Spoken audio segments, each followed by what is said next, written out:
kita boleh alfa yang ambisius dan pemimpin banget, tapi dalam tetap kerangka kebaikan.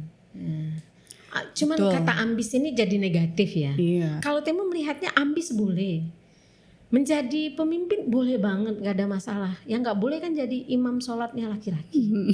Yang nggak boleh itu kan jadi khilafah kan. Tapi kalau cuman level BEM, ketua BEM, Boleh. Pemret, nggak ada yang melarang di sana. Asal kita sebagai perempuan yang menjadi pemimpin memahami kalau adik-adik atau teman-teman laki-laki yang bersama kita itu mereka laki-laki gitu. Jadi kayak perlakuannya ya sama aja sih, laki-laki perempuan juga sama pengen dihargai kan.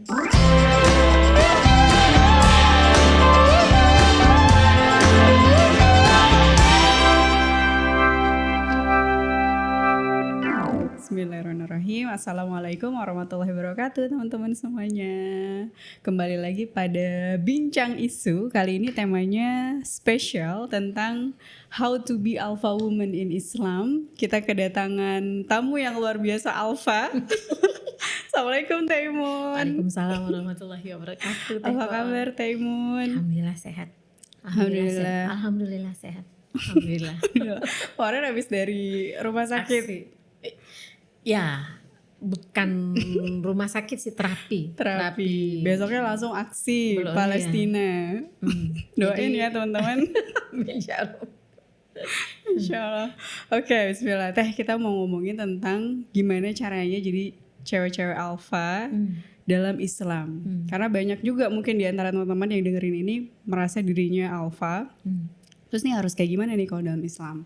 Nah, sebelum itu aku mau ceritain dulu kenapa kami mengangkat isu ini. Ini bahasan yang cukup banyak disebutkan atau dibincangkan di TikTok dan Instagram. Nah, karena ini versi-versi TikTok dan Instagram, jadi kita pengen tahu nih kalau versinya dalam Islam tuh seperti apa.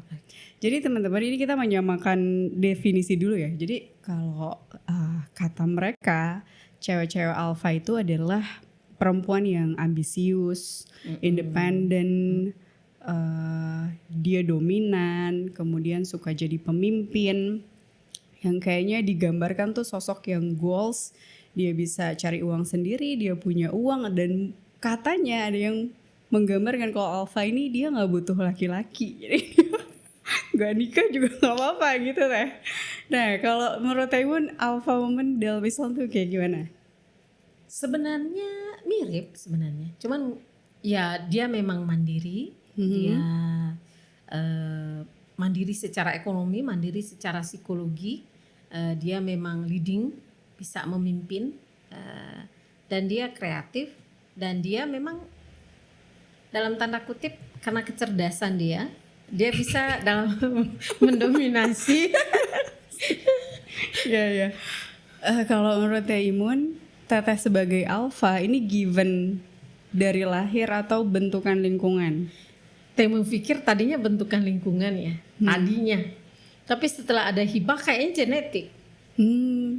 Karena ngelihat hibah yang yang kreatif, yang kemudian leading begitu, yang sekecil itu sudah argumentatif, alias asertif. Ini kayaknya ada bakat-bakat genetik juga gitu. Tapi bisa jadi antara nurture sama nature, untuk orang-orang seperti ini mungkin ada pengaruh nature yang besar juga gitu, mungkin. Kan karakter. Harus karakter itu kan kayak dia bisa bentukan, bisa karena faktor keturunan kan, genetik. Nah, Timun tidak tahu tuh ada risetnya atau gimana. Tapi karena melihat anak sendiri. Karena kalau kita lihat didikan, kayaknya sama Hibah belum banyak didikan nih. Tapi dia seperti melihat diri sendiri sewaktu kecil begitu, keberanian yang di atas rata-rata, ekstrovert yang luar biasa. Ada kemungkinan ada faktor-faktor genetik. Wallahu a'lam bishawab. Oke. Oh ya teman-teman, aku pengen mengenalkan juga kali ya, mungkin untuk menggambarkan se-alpha apa Taimun. Aku tuh kenal Taimun dari 2015. Taimun adalah dosenku di jurnalistik. Terus ketika di kelas memang sangat dominan dan bisa dikatakan menyeramkan kalau kata mahasiswa disebutnya my monster karena teteh termasuk dosen yang killer. Walaupun kalau menurut aku nggak killer-killer banget sih teh. Aku melihat Teh Imun ya udah jadi dosen yang profesional. Kalau ada yang salah dikasih tahu, kalau ada yang tidak disiplin ada konsekuensinya, sebatas itu kalau aku ya. Kemudian Teh Imun ini adalah leader di Smart Satu Tujuan, sangat-sangat ambisius. Tahun ini sekian miliar gitu ya, dan dalam kondisi-kondisi sulit pun Teh Imun tetap struggle walaupun sebagai perempuan dan memiliki banyak tanggung jawab di bawahnya. Terus leader juga di Rumah Quran Jatinangor. Apalagi ya teh, dan banyak lagi lah ya. Dan kalau di event-event internasional, walaupun bersama brother-brother dari berbagai negara, Teh Imun pun bisa tetap leading dan dominan di situ. Nah, aku pengen tanya ke Teh Imun, apa sukanya yang suka keuntungannya yang Teteh rasakan sebagai seorang alpha, dan yang dukanya, cerita yang gak enaknya ketika jadi alpha woman. Jadi kalau dukanya mungkin seusia adik-adik temani barangkali ya, seusia-usia yang lagi rawan-rawannya. Dan 18 sampai 30-an. Waktu itu usia 23 barangkali. Ada temen laki-laki yang bilang, lo mah gak akan ada yang mau sama kamu. Kamu akhwat, bahasanya Pak, kamu superwoman. Jadi Ikhwan mah gak akan mau nikah sama kamu gitu. Kayak dalam hati kayak, lah terus aku nikah sama siapa kalau bukan dengan Ikhwan gitu ya. Jadi kayak sempat kayak down, lumayan down, karena seseorang yang kita bareng-bareng dalam kegiatan kebaikan mengatakan begitu, kemungkinan dia menyerap dari apa yang disampaikan oleh teman-temannya. Nah, saya itu sempat berpikir, lah yang saya harapkan itu kan rumah tangga dakwah. Lalu kalau kemudian teman-teman yang sama-sama aktif di dakwah punya pandangan yang demikian tentang saya, terus gimana dong saya mau membangun keluarga dakwah gitu. Karena saking galaunya datanglah ya ke rumah Mbak, curhat gitu. Mbak gini-gini, masa iya si Anu ngomong kayak gini-gini, katanya gak ada yang mau karena superwoman kayak gitu kan. Nggak pernah mengira kalau di kamar kan, kalau rumah-rumah di daerah Cicadas itu kan nggak terlalu, batas dinding itu kan nggak terlalu ini ya, nggak terlalu kedap suara. Tiba-tiba dari sebelah ada yang nyaut, ya nggak apa-apa tuh deh, superwoman nanti yang datangnya Superman. Yang tadinya galau dan melo gitu jadi ngakak kan, jadi ketawa gitu. Kok lucu sih Mas Pungki bilang demikian, suaminya Mbak. Jadi ya nggak apa-apa yang datang nanti Superman kayak gitu ya. Mikirnya ya udahlah ya, biarin aja Allah yang yang nentuin nanti gitu. Kalau misalnya memang dianggap seperti itu ya udah, berarti dalam hati ya juga ya. Waktu itu sih belum terlalu bisa melompati itu ya. Tapi kemudian mikir juga kalau mereka terintimidasi oleh saya, laki-laki terintimidasi oleh superwoman dalam pandangan mereka nggak akan bisa menjadi pemimpin saya dalam rumah tangga kan.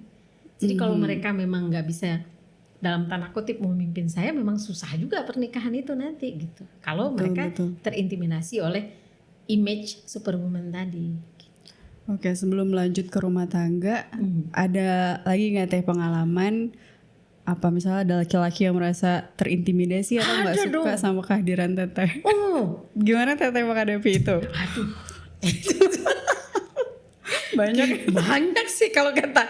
Wah, jadi pernah ada kejadian di mana ya Teh Imun lagi gitu. Adik Teh Imun lagi deh yang ini gitu ya. Udahlah, adik Teh Imunnya nggak usah, yang begini-gini mah nggak usah dikasih ke adik-adiknya Teh Imun, karena mesti mereka lagi yang kerja gitu. Pahit banget ketika mendengar kalimat itu, karena kita tuh lagi ngomongin kerja kebaikan yang fastabiqul khairat, dan kita tahu di lapangan itu posisi seperti apa yang ada, dan orang-orang yang bisa melakukannya dengan baik itu memang ada di lingkaran yang sekitar saya. Jadi ketika ada kalimat seperti itu sempat kayak, ya udah kalau kayak gitu kamu nggak usah di situ, balik aja dulu semua, paling 2 orang aja yang dilepasin untuk ada di sebuah organisasi, karena kan katanya jangan sampai adik Taimun lagi yang lain nggak kerja karena karena bentukan barangkali ya, jadi kayak nemanin mereka menjadi dalam tanda kutip seseorang yang aktif dalam bergerak kayak gitu ya adik-adik ya. Nah sehingga ketika itu kita lakukan, yang terjadi berikutnya adalah organisasi ini nggak gerak tuh. Jadi dianggap saingan, tapi nggak solutif, tapi mereka juga nggak solutif juga. Walaupun kemudian ada yang dalam tanda kutip siap menerima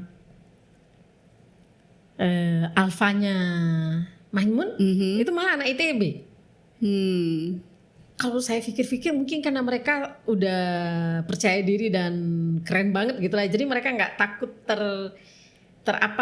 terdowngrade jika Maimun yang menjadi pemimpin. Jadi waktu itu saya kan aktif di KAMI ya, zaman bahula tahun 98. Jadi KAMI Bandung itu sedang di boikot oleh media gara-gara entah itu salah satu adik kami atau pengawal Pak Amin Rais itu entah sengaja atau nggak sengaja nyikut wartawan. Wartawan ngambek. Ya kan kita tahu sendiri lah ya, karena kita juga wartawan. Wartawan ngambek dan memilih untuk melakukan boikot kami. Mereka tidak akan menaikkan berita. Waktu saya tahu kayak gitu kan, tadi ada gini-gini, aduh. Tahu nggak sih kalau sama wartawan tuh kita harus manis-manis. Ya udahlah sekarang ini bikin surat permintaan maaf. Mari kita keliling ke media-media, bikin surat pernyataan kronologinya kayak gimana. Suratnya harus kita bawa, datang ke media masing-masing. Akhirnya nemenin adik-adik ke media dan alhamdulillah besoknya beritanya naik. Nggak jadi diboikot, tapi nama kaminya nggak ada. Tapi sih kalau orang lihat gambarnya kami begitu. Cuman nama kami di badan teks tuh nggak ada ya. Alhamdulillah lah ya, in a way. Nah karena itu kemudian pada saat rapat lagi dengan adik kami itu kan evaluasi tuh kayak gini. Nah alhamdulillah ya, nanti next time you have to be careful lah gitu-gitu dan seterusnya. Adalah kemudian arahan dari pusat untuk membuat bakso serentak di 12 kota besar Indonesia. Waktunya hanya 8 hari. Gak ada satupun yang jadi 8 hari. Gak ada yang leading. Gak ada yang, dan ikhwan tuh pada jadi kayak udahlah, ayo dong siapa nih? Kita ojok-ojok mereka gak ada yang maju. Ayo dong ikhwan, hero. Ayo siapa nih yang bisa naik? Terus ada satu yang nyeletuk. Kayaknya sekarang zamannya heroin aja deh gimana kalau Taimun yang jadi ketua kayak gitu.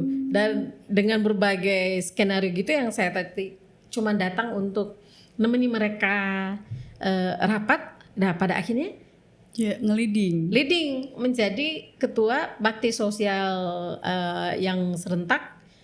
Kita kasih nama Sehari Bakti Anak Negeri khusus untuk Bandung. Hanya 8 hari persiapan. Dan itu melibatkan semua kampus besar di Bandung dengan panitia lebih dari 150 orang. Masya Allah. Dan itu pertama kali dalam sejarah ITB Akhwat leading. Jadi itu kayak pendobrakan lah kira-kira. Dan berhasil, alhamdulillah. Nah aku tuh sering banget lihat Taimun kayak disodorkan berbagai beban gitu. Udah Taimun aja itu sering diandelin. Apa-apa Taimun. Sering banyak menanggung beban. Kenapa Taimun mau dan pernah nggak Teh ngerasa kok aku lagi sih gitu? Lihatnya ke Fernandi. Kayaknya semacam ini barangkali ada track record kalau dikasih kerja tuh beres. Kayaknya. Tapi kenapa mau? Kalau bahasa dari anak-anak di rumah tuh, Umi mah gampang dimanfaatkan.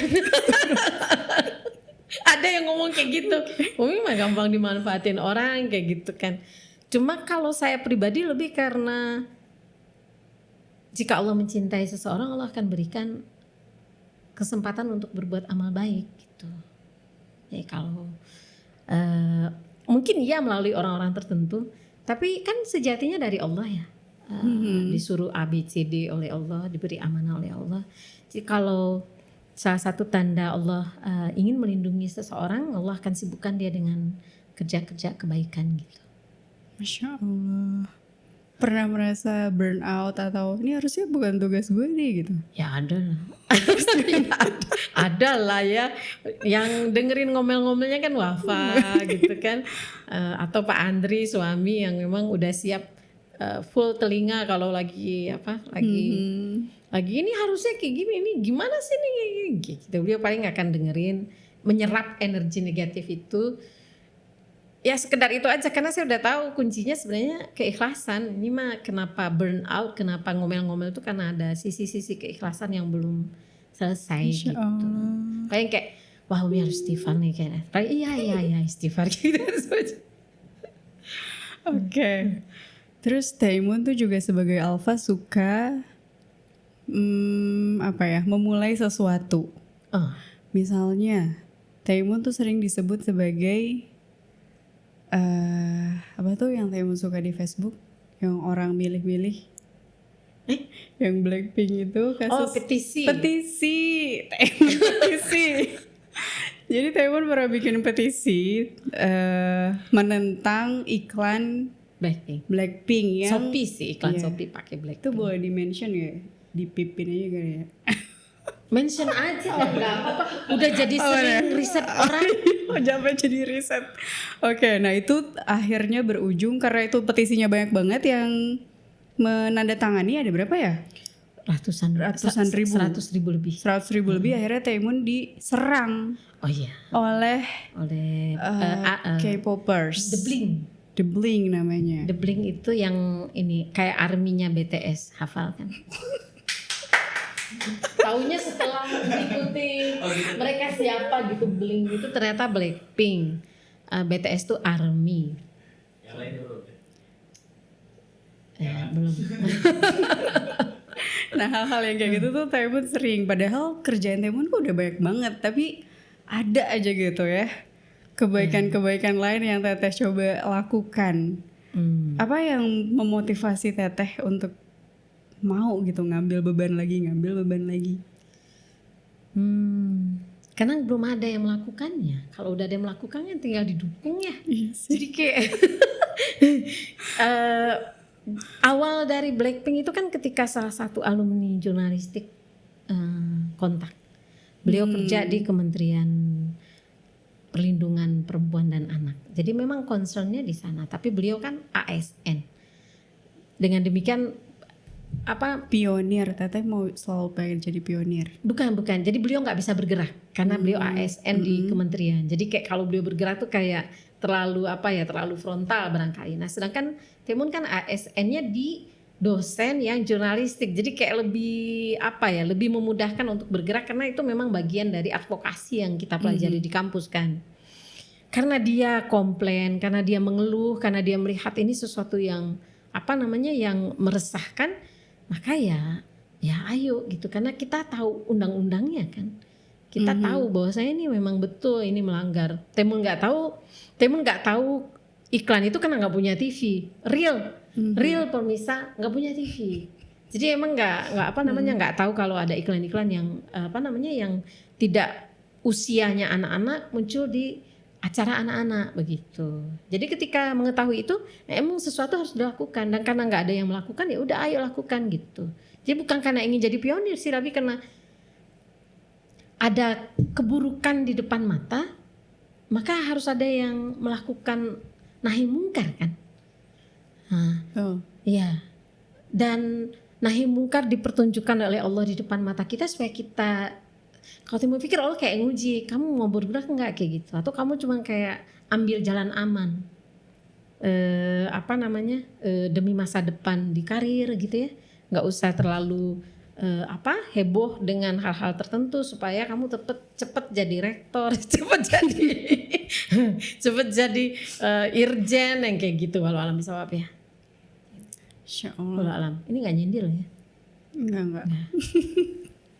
Aku tuh sangat belajar banyak dari Taimun. Salah satunya adalah kegercepannya Taimun. Kegercepan tuh apa ya bahasanya? Kesigapannya Taimun dalam kebaikan. Jadi kayak orang-orang yang selalu ada gitu on call. Teh bantu ini bisa nggak? Bisa. Kita kayak harus ini bisa, nanti ada juga dari brother dari mana. Dan Taiwan selalu bisa, selalu mengiyakan walau dengan berbagai kesibukan dan kondisi Teteh yang sebenarnya nggak terlalu fit juga kan Teteh adalah riwayat penyakitnya. Terus aku dengerin kajiannya Ustadz Agung Waspodo, kalau dulu sahabat Rasulullah juga orang-orang yang seperti itu on call banget dalam kebaikan. Apa-apa iya, apa-apa gercep. Dan orang-orang yang kayak gitu adalah orang-orang yang pengen ada di barisan terdepan. Kalau dalam peperangan dia yang di barisan terdepan, bukan yang di belakang. Dan aku coba seperti itu sih, walaupun masih sangat jauh ya Teh. Masih sering hilang-hilang. Tapi kalau ngelihat sosok Taiwan tuh, oh ya Masya Allah ya. Yang selalu bisa dan selalu ada itu bukan orang yang gak punya kerjaan. Banyak banget kerjaannya, tapi karena itu tadi. Karena pengen mengejar surga, karena pengen mengejar keridhaannya Allah.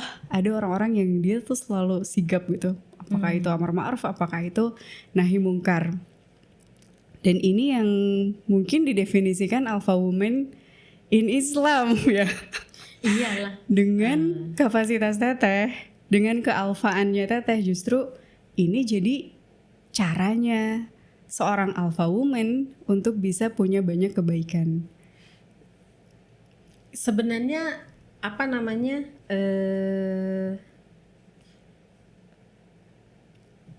nggak terlalu nyaman juga sih ya nyebut alpha woman Islam ya, karena apa konteks yang ada konteks yang ada tuh kayak orang yang egois, yang dia hanya mikirin apa namanya pencapaian dirinya sendiri, dia tidak suka diatur gitu. Sedangkan kalau yang Taimun rasa alpha woman-nya yang jika kita mau pakai kalimat itu sebenarnya lebih kepada karakter ibu-ibu yang ingin kontribusi di dalam kebaikan begitu. Fastabikul khairat, kan kita disuruhnya kan ada di sana, fastabikul khairat. Berlomba-lombalah kamu dalam kebaikan tuh kan sebenarnya menuntut kita jadi pionir kan? Ya apa enggak? Iya kan? Tapi kan masing-masing punya apa namanya posisinya yang berbeda begitu. Ada yang ibu-ibu yang kemudian di bagian belakang yang menerima orang yang luka lalu kemudian mengobati. Ada yang seperti Ummu Imaroh yang meloncat di atas kudanya dari kiri dan ke kanan Rasulullah, dan ketika tangan beliau terluka, beliau mengikat tangannya yang luka dan kemudian melindungi Rasulullah dengan satu tangan yang bebas. Jadi bicara masalah pionir lebih kepada berlomba-lomba dalam kebaikan. Nah hanya saja ada orang-orang yang punya kemampuan tertentu dan dia di lokasi yang terlihat orang begitu, seperti Ummu Imaroh kan kalau di lapangan perang kan terlihat. Orang nggak melihat tim perawatnya muslim kan yang ada di belakang, tapi mereka juga terdepan begitu. Nah ini sih kalau Taimun lebih melihat kepada jika mau disebut alpha female, alpha woman, lebih kepada seorang perempuan yang ingin memberikan kontribusi yang banyak dalam keimanan dan posisinya itu bukan dalam tanda kutip leading yang kemudian menindas yang lain, leading yang kemudian meniadakan yang lain, tapi lebih kolaboratif begitu. Jadi kayak dia membangun bareng-bareng. Ada sisi-sisi yang bolong, dia datang ke sana dengan kemampuan yang memang Allah berikan, dia coba selesaikan yang bagian itu gitu. Jadi kolab. Nah sedangkan kalau yang konsep yang banyak di TikTok. Timo nggak lihat TikTok ya, emang tapi kesannya itu kan kayak dia ambis pribadi gitu ya, ambis pribadi, lalu kemudian dia seperti tidak butuh laki-laki tadi ya. Betul. Lagi mana kita nggak butuh laki-laki dah, kalau mau jihad paling utama kita perlu dengan seorang suami. Kan kalau perempuan mau syahid, mau mendapat gelar yang tertinggi dia harus hamil dulu. Harus hamil dulu. Karena kan jika laki-laki itu seperti yang ada di Palestina sekarang melawan penjajah, kalau perempuan kan proses dia hamil dan melahirkan itulah yang setara begitu. Nah gimana cara mendapatkannya kalau nggak dengan seorang laki-laki yang sebenarnya yang titelnya adalah suami kita gitu. Jadi nggak masuk tuh karakter yang ambis pribadi. Tapi kalau disebut ambis ummah boleh. Ambis karena Allah. ambis umat, ambis jadi kan untuk kebaikan umat. Ya karena Allah pastinya gitu. Masya Allah. Oke, kita masuk ke rumah tangga. Tadi ya Teh Imun mention bahwa gimana caranya disebut alpha gitu ya, yang didefinisikan secara umum kalau ya tentunya butuh laki-laki. Nah kalau Teh Imun memposisikan Teh Imun dalam rumah tangga dengan karakter tadi suka memimpin dan ambisius itu seperti apa Teh? Iya, jadi awal mengenal beliau dulu ya. Jadi kita tuh kan diskusi ya. Jadi kayak setelah baca kurikulum Fute, terus kemudian ditanya mau ta'aruf lebih dalam nggak gitu. Ya ayo gitu ya. Nah besoknya itu ketemu, diskusi, tanya jawab. Ada tuh 3 pertanyaan dari Temun tuh yang sebenarnya ada pertanyaan jebakan. Temun mencoba menjebak beliau gitu. Tapi jawaban beliau itu kunci. Jadi jawabannya kayak skakmat gitu. Temun nggak bisa argumentasi lebih jauh. Ketika sekali kejadian, orang ini cerdas. 2 kali kejadian, 3 kali kejadian, wah, ini orang boleh juga nih. Jadi kayak di situ. Apa itu Teh? Pertanyaannya mungkin mau dicontoh orang-orang perempuan alpha lainnya. Jadi kayak Temun tuh nanya tentang apa pandangan beliau tentang perbedaan karakter orang, latar belakang lingkungan, didikan orang tua yang mempengaruhi mempengaruhi orang-orang. Dan dalam rumah tangga tuh kan akan ada perbedaan latar belakang, perbedaan psikologi, pengalaman psikologi, bagaimana beliau menyikapinya. Jebakan kan sebenarnya. Jawaban beliau adalah kalau dua-duanya dilandasi keimanan, yang lain-lain itu akan mengikuti. Simple tapi benar. Simple tapi benar gitu loh. Terus Temun nanya, pertanyaan yang lain gitu kan. Terus nanya lagi, apa pandangan Ahi tentang perempuan yang apa pandangan Ahi tentang perempuan yang beraktivitas di luar rumah? Kata beliau, kalau memang itu dituntut oleh umat, dibutuhkan oleh umat, nggak ada masalah. Malah kemudian saya merasa tersanjung kalau kemudian Allah berikan kesempatan mendampingi perempuan yang seperti itu. Gitu kan ya. Wah, ini jawaban macam apa begitu kan ya. Nah ini udah mulai tuh, terus kemudian udah mulai oleng begitu kan ya. Mau nanya lagi dong. Terus bagaimana menurut antum ketika kemudian dia banyak di luar karena tuntutan itu? Kan waktu itu Temun sering kesini, isi acara kesana, ini what do you think kayak gitu kan ya. Jawaban beliau adalah seorang muslimah solehah tuh dia akan bisa memprioritaskan kehidupan dia. Memprioritaskan peran sebagai istri dia akan dan ibu. menyesuaikan, dia akan bisa membuat skala prioritas. Jadi itu bukan sesuatu yang harus dipertentangkan. Kira-kira begitulah. Sama hati. Oke, saya respect karena memang kunci utama bagi Temun untuk bisa dalam tanda kutip menerima seorang laki-laki itu adalah respect. Saya respect dengan seseorang, dan beliau itu mendapatkan respect Temun karena cerdas, karena Iya cerdas.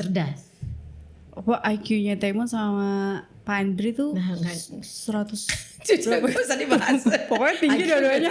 IQ gak usah dibahas lah. Tapi beliau cerdas. Apa namanya? Superman dan Superwoman. Jangan, nggak bisa juga. Karena ada yang lucu. Jadi orang yang kenal dengan Temun di Padang dan tahu beliau juga, seorang ustadz, suami istri, ustazah. Jadi ketika ngasih kabar ini mau nikah sama si Anu gitu kan ya, karena beliau kan juga kuliahnya di Unan S1-nya. Jawaban beliau kata beliau, nggak ada tuh ikhwan yang lain. Jadi kayak nggak ada tuh ikhwan yang lain. Kami ada sih kalimat yang lain yang nadanya kami bisa nyariin yang lain yang cocok untuk Teh Imun. Tapi kan Teh Imun nggak ngomong, padahal udah dikasih tahu kalau udah lulus berkabar karena beliau mau mencarikan. Itu ya yang Ustadz itu. Nah, sahabat Pak Andri saat tahu kita akan menikah 2 bulan lagi, tahu kalimatnya apa? Ya lo dapet durian runtuh, Pak Andri dapat malapetaka.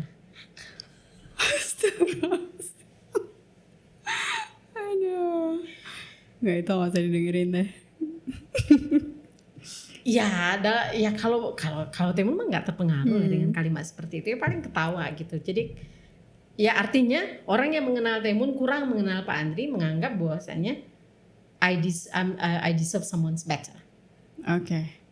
Jadi kayak mestinya harusnya dapat ikhwan yang speknya lebih. Tapi orang yang nggak terlalu kenal siapa Maimun, kenalnya yang dekatnya dengan Pak Andri, ngerasa Pak Andri harus dapat akhwat yang lebih keren begitu dalam tanda kutip. Jadi in a way ya udahlah biarin aja gitu. Jadi kayak itu kan masalah persepsi. Kan orang nggak tahu di dalam rumah tangga. Dalam rumah tangga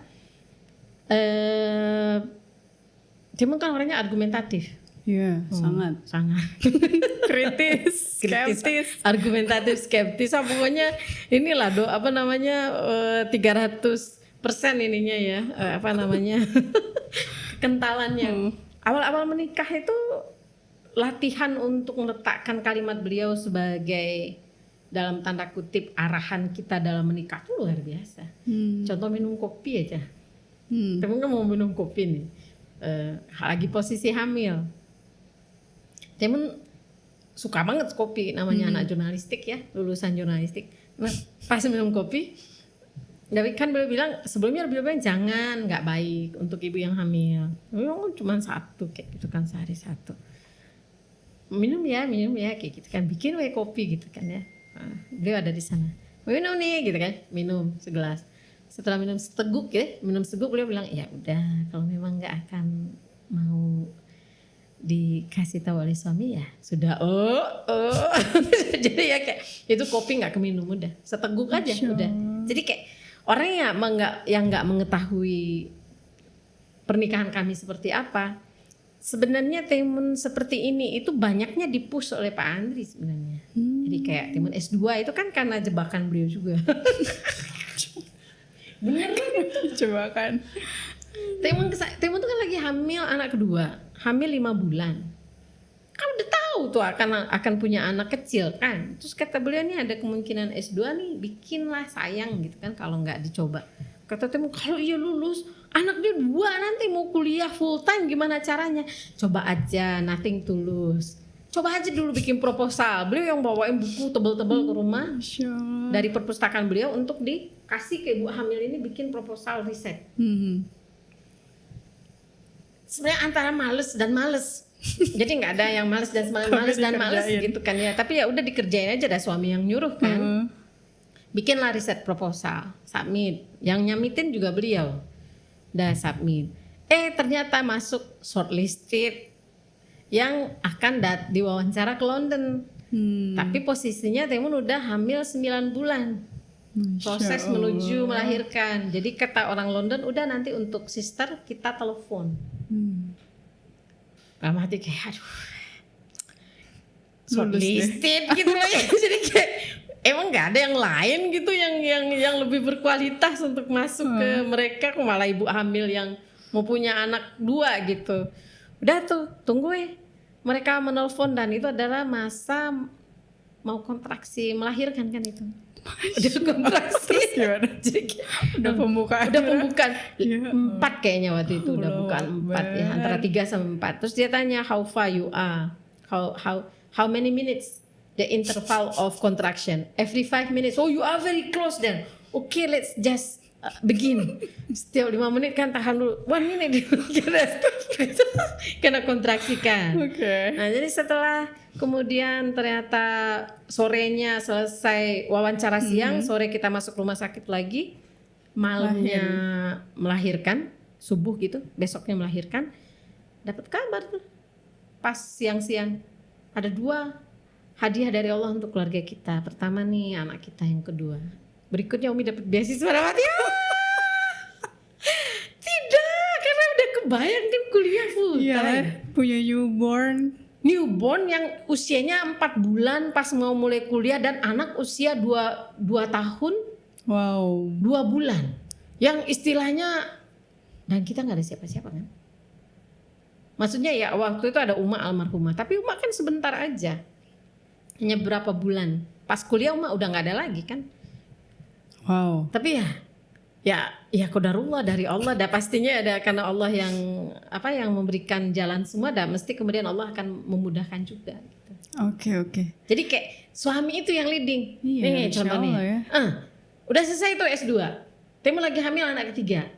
Kata beliau, ini ada kesempatan nih untuk ambil S3, coba aja bikin proposal lagi gitu kan ya. No, tapi kan coba aja, nothing to lose. Sayang kemampuan Umi, sayang bahasa Inggris Umi. Apply dong, masuk lagi shortlisted. Sama Profesor Lee Stanley untuk media dan women and gender. Dikasih beasiswa untuk menjadi PhD naon something kayak gitu, untuk mahasiswa PhD. Hanya saja kenapa nggak lanjut waktu itu, kampus ngasih biayanya 5.000 pound, Profesor Stanley ngasihnya 3.000 pound. Karena yang satu rate internasional, beliau ngasihnya rate home student, which is sebenarnya available. Nah, jadi proses kita mau ngomong sama lawyer yang gitu-gitu, karena beliau bilang let's speak to someone kayak gitu, ketahuan Uma kanker. Jadi udah nggak fokus sudah. Karena tahu usia Wafa waktu itu baru berapa? Sebulan. Allahu Akbar. Wafa itu anak ketiga. Anak ketiga yang jadi pas hamil Temu disuruh apply lagi sama Pak Andri. Dan lolos lagi pas lagi anak usia sebulan kayak gitu. Tapi pada saat-saat kondisi kayak gitu ketahuan Uma sakit kanker, ya udah ini lepas aja gitu. This is not for me, not yet.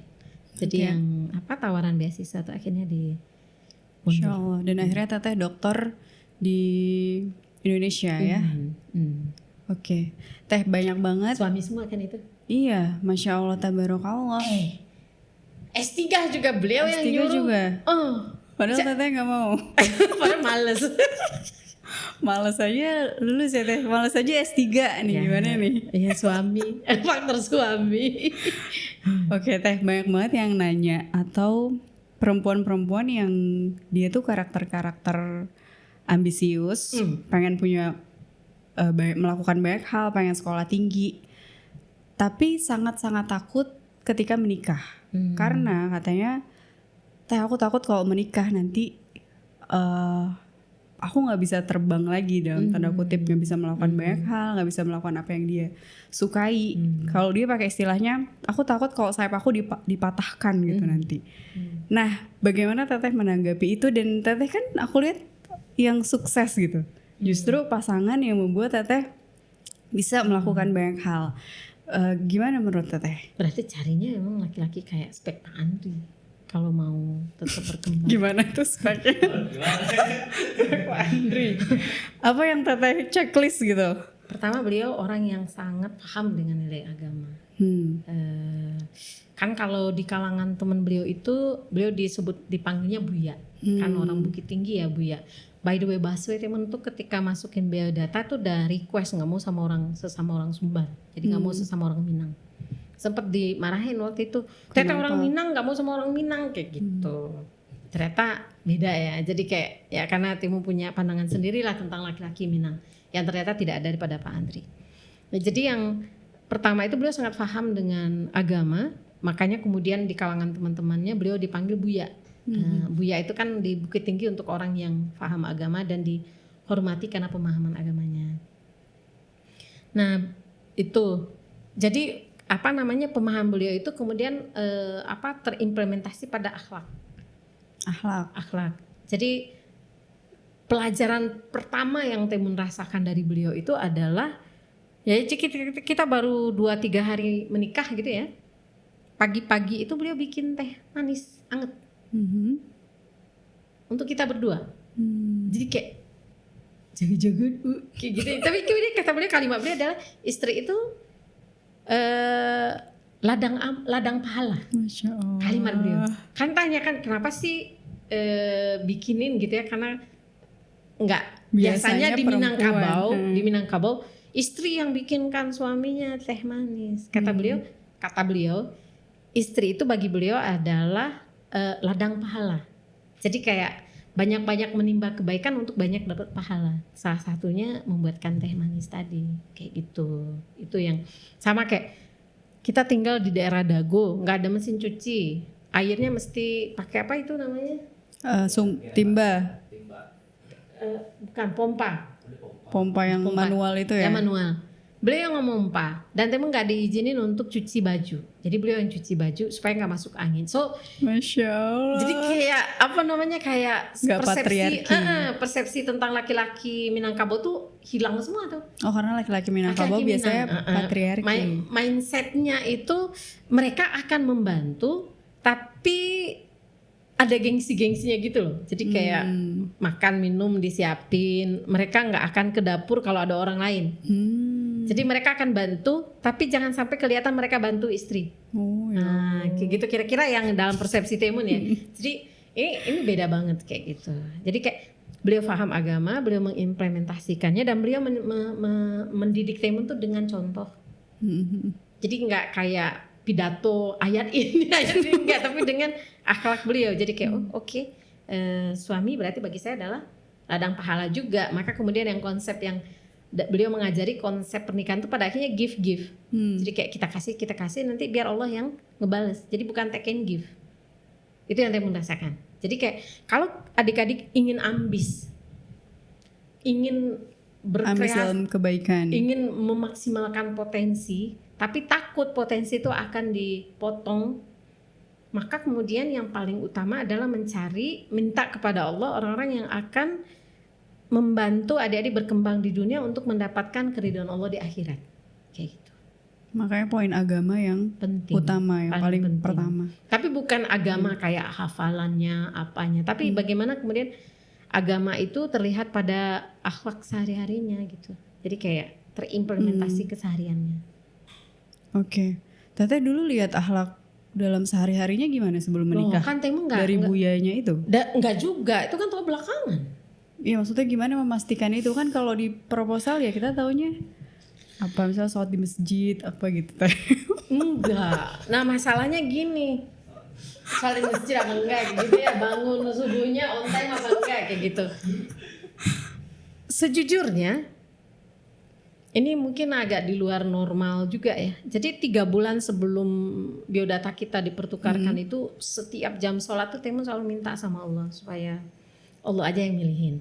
Jangan saya mengatakan ya dan tidak. Karena saya pernah sebelumnya punya pengalaman mengatakan iya tapi ternyata dramanya banget begitu kan. Jadi kayak apa namanya? Nggak mau lah drama-drama kayak gini, biar Allah aja yang mutusin yang terbaik untuk saya seperti apa. Tadi itu minta. Orang yang akan membantu saya berkembang di dunia untuk mendapatkan keridhaan di akhirat. Itu aja kuncinya yang satu itu. Engkau aja yang mengatakan iya ya Allah. Nah, sebenarnya ini kayak rahasia bukan rahasia. Soalnya sebelum beliau masuk biodata beliau tuh ada banyak biodata yang masuk juga kayak gitu aja.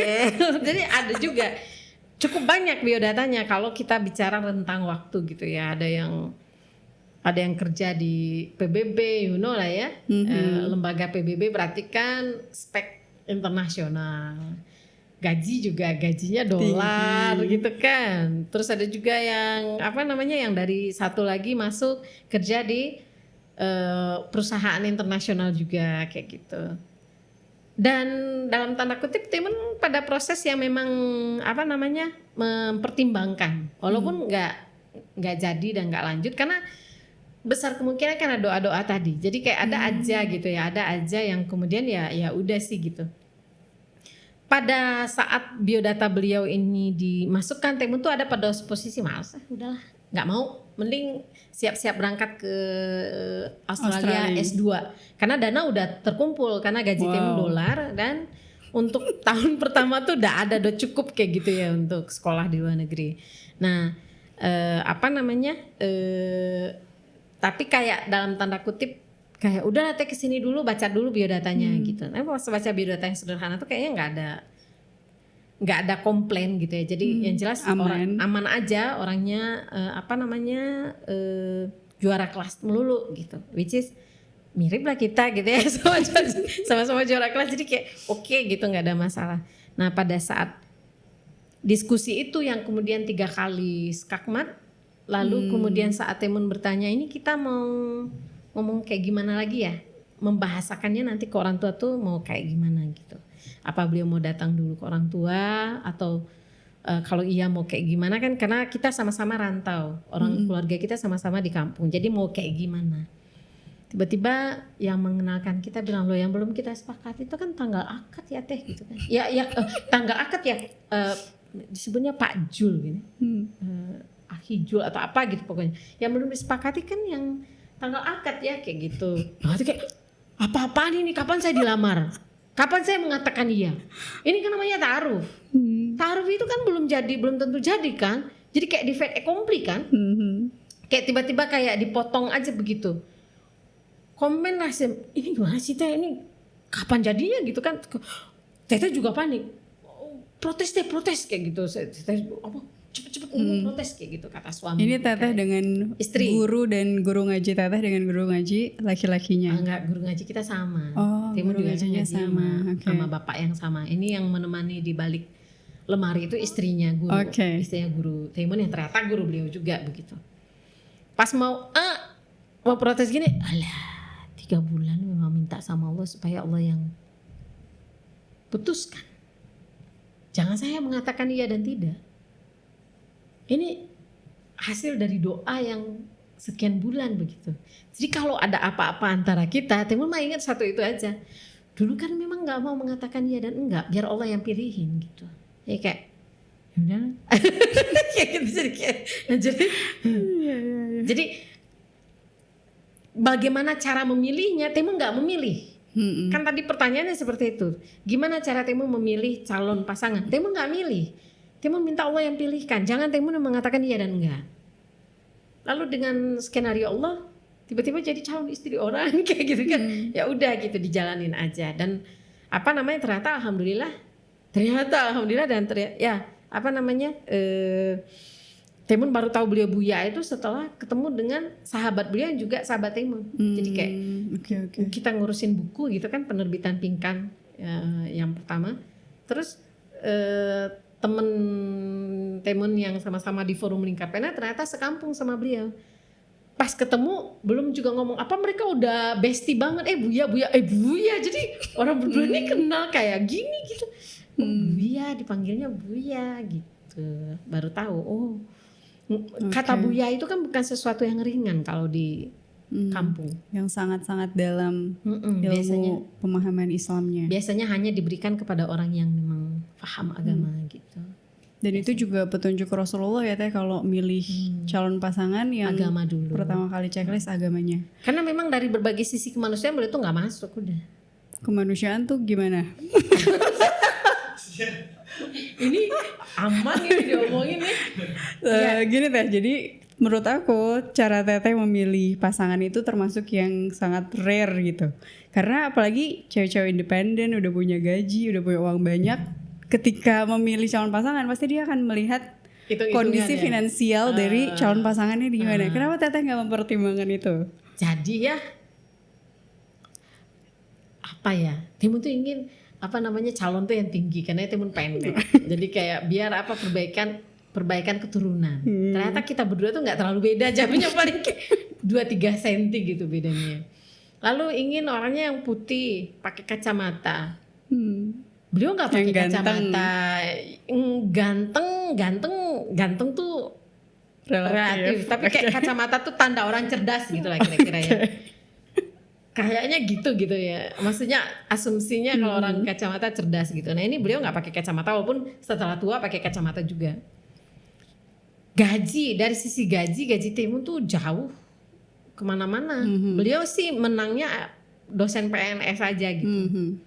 Which is bagi umat dan keluarga besar di kampung tuh kayak dapat permata berlian gitu ya, karena PNS dosen. Jadi kayak seluruh PNS itu rate tertingginya tuh kan dosen ya. Jadi kayak guru, dosen. Wah ini keren banget. Karena kalau di kampung kita kan guru yang lebih dihormati banget. Nah ini dosen. Jadi strata tertingginya. PNS pula begitu. Jadi kayak bagi umat tuh, kalau bahasa bibi aman lah kok nih, cie menantu tapi babaneh gitu. Jadi cuman satu menantu tapi bernas tuh bahasa Melayu. Jadi kayak berkualitas gitu. Jadi kayak kalau pandangan Uma dan keluarga besar ya, makanya mereka nggak ada yang komplain tuh sama sekali ketika mau ini, oh iya suruh aja keluarganya dateng kayak gitu sih, kayak nggak ada ini udah dari Allah udah sama nih, jadi kayak dari keluarga juga nggak ada yang mempertanyakan macam-macam.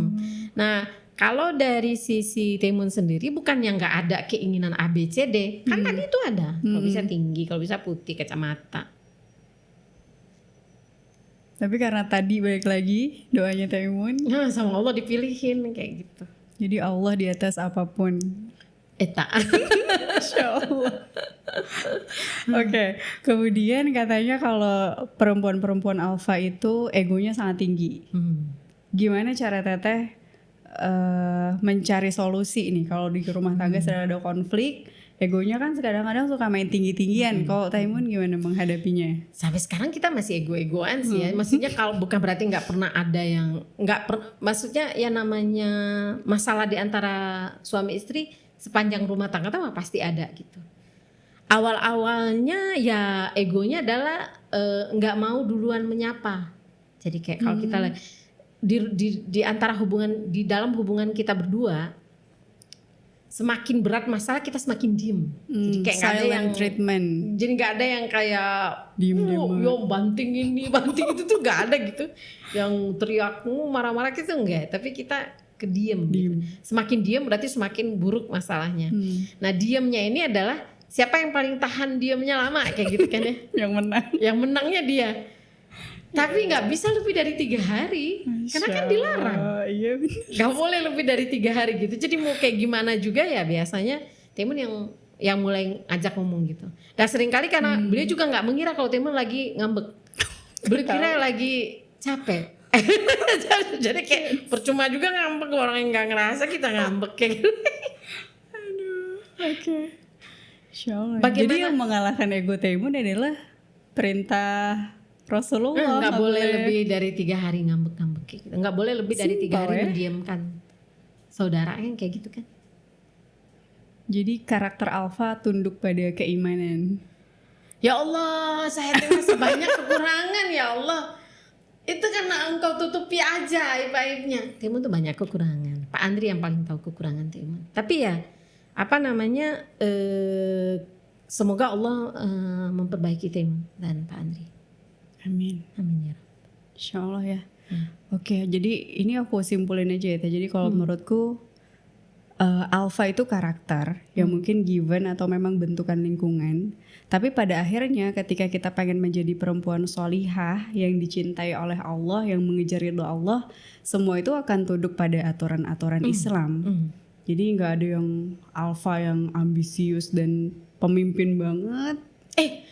Kita boleh alpha yang ambisius dan pemimpin banget, tapi dalam kerangka kebaikan. Cuman kata ambis ini jadi negatif ya. Iya. Ambis ini kan kayak kita ingin Smart itu menjadi lembaga yang bekerja berjenjang secara level internasional. Waktu itu kan kita bikinnya beberapa tahun kemudian gitu kan. Tapi ternyata dalam waktu setahun tercapai kan. Jadi kayak kalau Taimun melihatnya ambis boleh. Menjadi pemimpin boleh banget, gak ada masalah. Yang gak boleh kan jadi imam sholatnya laki-laki. Yang gak boleh itu kan jadi khilafah kan. Tapi kalau cuma level BEM, ketua BEM, Pemret, gak ada yang melarang di sana. Kalau memang ketemu dengan adik-adik, ketemu dengan teman-teman cowok yang mau ditemani, alhamdulillah. Asal kita sebagai perempuan yang menjadi pemimpin memahami kalau adik-adik atau teman-teman laki-laki yang bersama kita itu mereka laki-laki gitu. Jadi kayak perlakuannya ya sama aja sih, laki-laki perempuan juga sama pengen dihargai kan. Jadi kayak normal aja, nggak ada masalah. Dan kalau kita lihat di pengalaman kehidupan ibu kita yang mulia, ibunda kan pemimpin. Ibunda Khadijah kan pemimpin bisnis. Kayak beliau pemimpin perusahaan multi negara kan itu, multi country, lakukan ekspor impor, dan beliau memperkerjakan orang, chief eksekutif director yang juga owner kan sebenarnya, dan tidak ada masalah di sana begitu. Kalau kita lihat juga beliau yang memilih calon suami kan, aktif begitu, melihat situasi beliau seperti apa dan melihat siapa yang paling bisa mengisi komplimen each other, yang bisa saling melengkapi. Beliau melihat banyak sisi kebaikan di Rasulullah, belum menjadi Rasul saat itu, pemuda Muhammad, dan Timun tidak melihat sesuatu yang buruk di sini. Hanya ketika dia dikeluarkan dari nilai, dia menjadi ambisi personal, menjadi ambisi egois, menjadi ambisi individualis, menjadi ambisi yang tidak mau menerima nilai. Ini dia kemudian menjadi buruk, yang menjadi begitu. masalah. Iya, dan ketika menikah dengan Rasulullah juga menyedekahkan semua hartanya untuk membantu dakwahnya Rasulullah. Jadi udah nggak ada alfa lagi, tapi udah mengejar ridhonya Allah. Mengejar ridho Allah. Alfanya kemungkinan beliau masih ingat nggak? Tapi alfanya dalam kebaikan. Dalam kebaikan. Waktu Rasulullah datang, selimuti aku. Aku takut. Beliau menyelimuti Rasulullah Sallallahu Alaihi Wasallam, lalu meredakan kegalauan Rasulullah. Alfa kan yang bisa melakukan ini, seseorang yang asertif, bukan orang yang penakut. Perempuan pemberani yang bisa memberikan kenyamanan dan ngasih solusi habis itu. Ngasih solusi, ngajak ketemu dengan sepupu beliau. Tetap alfa, hanya saja dia ada dalam kerangka kebaikan tadi. Dan beliau walaupun belum beriman, perempuan yang baik. Jadi artinya sibgoh dari Allah itu pada asyhadu alla ilaha illallah Muhammadar Rasulullah, dari sisi karakter beliau orang yang baik begitu. Dan Bunda Khadijah juga seorang ibu, anaknya ada 6. Iya, karena banyak yang mengatakan kalau Alfa gak mau punya anak karena karirnya akan terganggu gitu. Dengan Rasulullah beliau punya anak banyak, dan satu-satunya Ummahatul Mukminin yang memberikan keturunan Rasulullah kan hanya beliau. Anaknya Fatimah lagi, satu dari 4 perempuan terbaik sepanjang zaman. Jadi seorang ibu yang luar biasa juga, istri yang luar biasa. Dan dia Alfa. Beliau seseorang yang ambis dalam kebaikan. Karena Timun rasa tidak mungkin Rasulullah akan berani menggunakan harta Bunda Khadijah untuk membebaskan para budak yang muslim di awal-awal keislaman, kecuali karena dorongan dari perempuan alfa Bunda mulia ini. Membayangkan situasi dalam rumah tangga tuh, beliau itu mesti kayak, wah ini ada saudara kita yang beriman tapi dia disiksa seperti Bilal, seperti siapa yang punya banyak harta kan Bunda Khadijah. Rasulullah juga kaya karena lihat aja berapa mahar yang Rasulullah berikan kepada bunda kita. Saya membayangkan kemungkinan yang terjadi, coba gunakan ini untuk membebaskan. Mungkin nggak membebaskan budak? Karena itu kan terjadi. Rasulullah membebaskan budak-budak. Bahkan Zaid bin Harisah itu kan budak yang kemudian diberikan oleh Bunda Khadijah dan kemudian diberikan kepada Rasulullah, lalu kemudian dibebaskan pada saat ayah Zaid, bapak Harisah, datang mencari anaknya yang korban human trafficking kan. Jadi kayak ada semacam dinamika yang kita hanya melihat hasilnya saja, yaitu Rasulullah menggunakan harta Bunda Khadijah untuk membebaskan muslim yang tersiksa, membiayai dakwah. Yang tidak kita lihat dalam catatan sejarah itu adalah dialog-dialognya. Dan saya merasa itu dorongan utama dari Bunda Khadijah untuk membiayai dakwah, karena beliau dalam tanda kutip alfa tadi, fastabiqul khairat, dalam kebaikan tadi. Insya Allah. Di hadisnya kan sampai menangis Bunda Khadijah ketika hartanya udah habis. Gak ada lagi. Nangis bukan karena habis, tapi karena nggak bisa bantuin lagi. Nggak bisa nolong lagi. Ya, itu contoh yang teladan buat para teman-teman yang merasa karakternya alfa, ternyata luar biasa. Boleh jadi alfa. Boleh jadi alfa. Tetap boleh bermimpi, tetap boleh ambis, tetap boleh punya pendidikan setinggi-tingginya, dan arahannya adalah bagaimana menciptakan kebaikan sebanyak-banyaknya, ambis dalam kebaikan sebanyak-banyaknya, biar bisa surga setinggi-tingginya ya Teh. Amin ya rabbal alamin. Oke, kayaknya gitu aja dari Timun. Mau ada tambahan lagi? Tadi kalimat tidak butuh laki-laki itu tolong kita highlight.